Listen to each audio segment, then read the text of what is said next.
Next question करेंगे जो कि नीट 2013 में आया है। इसमें क्या दिया गया है, हमारे पास दो सिचुएशन दी गई है। Two pith balls carrying equal charge are suspended from a common point by strings of equal length. The equilibrium separation between them is r. Now the strings are rigidly clamped at half the height. The equilibrium separation between the balls now becomes. देखिए एक हमारी ये situation दी गई है।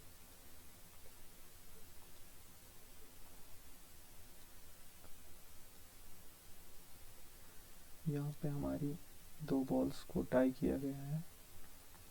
इसकी जो length है वो L दी गई है और ये जो लेंथ बिटवीन देम है वो R दी गई है। तो यहाँ पे थीटा होगा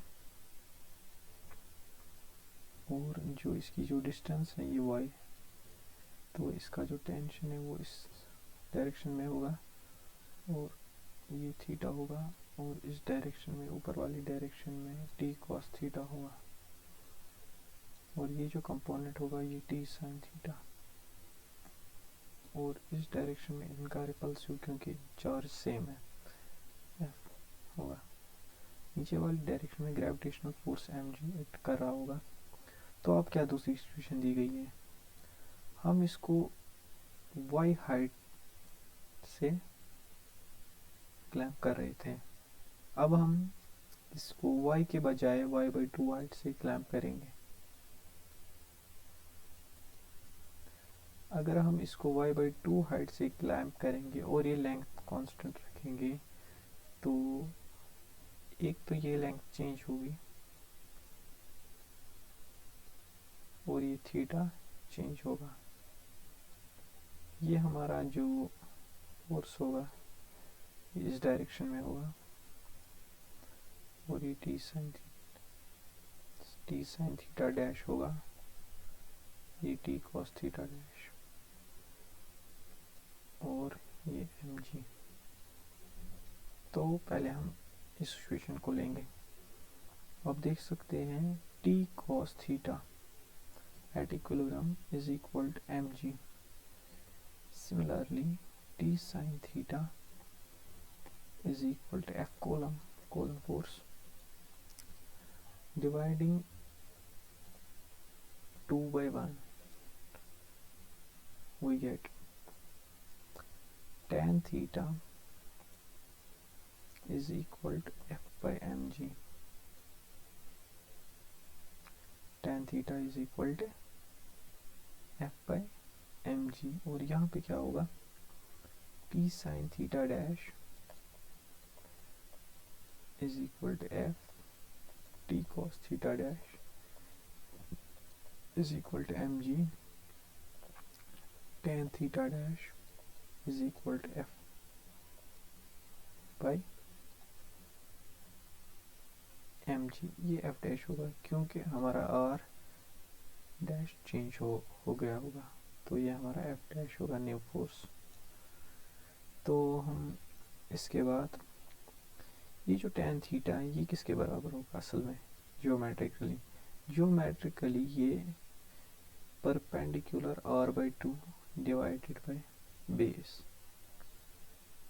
वो होगा f by mg के बराबर।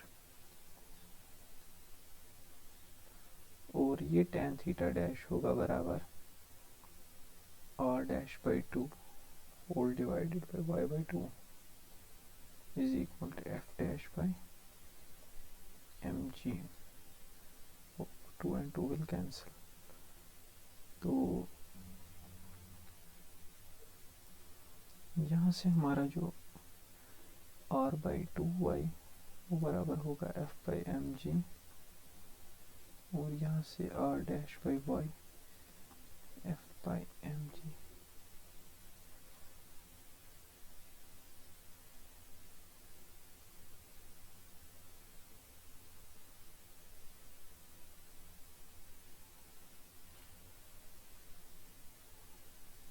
जो हमारा अब ये f होगा ये किसके बराबर होगा, ये r/2y, क्योंकि इन दो में सेम चार्ज है तो ये Q square divided by 4 pi epsilon naught r square into mg होगा और यहाँ से r dash by y Q square divided by 4 pi epsilon naught R dash square mg होगा। तो इसके बाद हम इन दो इक्वेशंस को आपस में डिवाइड करेंगे, 3 और 4 को। तो हमारे पास क्या आएगा, r by 2y whole divided by r dash divided by y is equal to Q square divided by 4 by epsilon naught r square mg whole divided by Q square divided by 4 pi epsilon naught r dash square mg and mg will get cancelled, q and q get q square and q square cancel, 4 pi epsilon and here y will get cancelled। तो यहाँ से आएगा r by 2r dash is equal to, ये ऊपर चला जाएगा, r dash square divided by r square, और उसके बाद हम क्रॉस मल्टीप्लिकेशन करेंगे, r cube is equal to r dash cube. तो हमारा आंसर जो है, हमें पूछा गया है कि equilibrium separation between the two walls will now become, equilibrium separation जो एंड के केस में होगी वो तो r डैश होगी, तो r डैश क्यूब हम लिख सकते हैं 1/2 r क्यूब, और इसको 1/3 पावर से मल्टीप्लाई करके बोथ साइड्स पे हमारा जो आंसर आएगा वो 1/2 rays power 1/3 times r।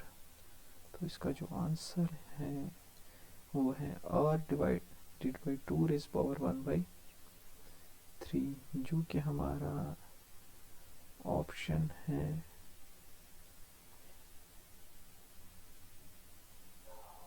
D option.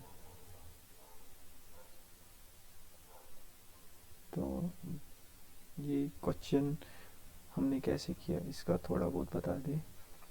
पहले हमने ये सिचुएशन ली जिसमें r हमारा दिया गया है, तो t cos थीटा हमारा आ जाएगा बराबर mg के बराबर, t sin थीटा हमारा f के बराबर आएगा, तो वहाँ से हमने tan थीटा निकाला।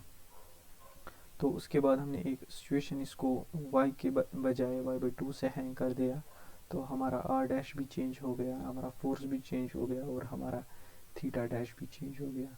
तो उन दो सिचुएशन से हमने पहले इक्विलिब्रियम कंडीशन निकाली और वहाँ से हमने tan थीटा का ज्योमेट्रिकल वैल्यू ज्योमेट्रिकल क्वांटिटी से रिप्लेस कर दिया।